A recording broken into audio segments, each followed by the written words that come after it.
ISIS kidnapped her 5 years ago. The Red Cross thinks she may still be alive. For months, employees of the International Committee of the Red Cross have made weekly visits to a detention camp in northern Syria bearing a photograph of a petite woman in her early 60s. They show the image to camp officials, comparing it with pictures of tens of thousands of other people in the camp's database. All of them are escapees from the Islamic State's last stretch of territory, which fell to American-backed forces last month. The woman in the photo is Louisa Covey, 62, a New Zealand nurse and midwife who was abducted in late 2013 in the northwest Syrian city of Idlib. She is one of the last links to the group of at least 23 Western hostages held by ISIS, a majority of whom were released for ransom while others were killed in widely publicized beheadings. For more than 5 years, her employer and her government imposed an especially strict media blackout, warning that any mention not only of her identity, but even of her nationality, could endanger her. But now that ISIS Caliphate has collapsed, the aid group has broken its silence in hopes that the public can help find her and 2 Red Cross drivers, both Syrians, kidnapped alongside her. From the moment Louisa and the others were kidnapped, every decision we made was to maximize the chances of winning their freedom, said Yves Dacourt, Director General of the humanitarian organization, in his first interview about his missing colleagues. With the Islamic State group having lost the last of its territory, we felt it was now time to speak out. The aid group and the New Zealand government have reason to believe she is alive. As recently as December, Red Cross officials said at least 2 people described seeing her at a clinic in Susa, one of the final villages to be held by ISIS.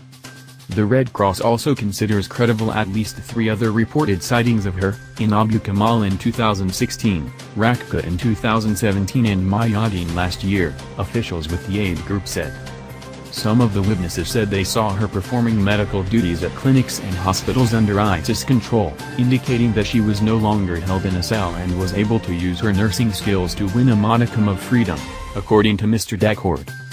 Current and former American intelligence officials, as well as government officials in New Zealand, speaking on the condition of anonymity, said there were strong indications that she was alive last year, based on sightings.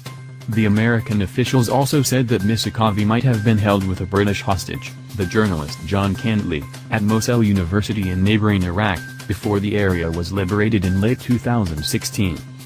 Based on the intelligence indicating that Miss Akavi was still alive, New Zealand deployed special forces to Syria to search for her, the Foreign Minister, Winston Peters, said in a statement on Monday.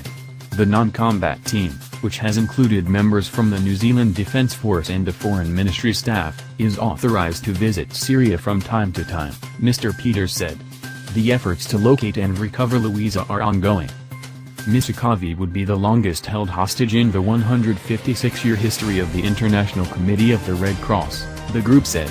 Her ordeal began in late October 2013, when she traveled to Idlib to deliver medical supplies.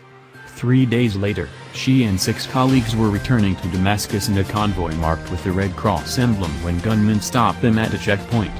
4 of the 8 workers were freed the next day, but Miss Akavi and 2 others, Nabi Bagdouns and Ala Rajab, remain missing.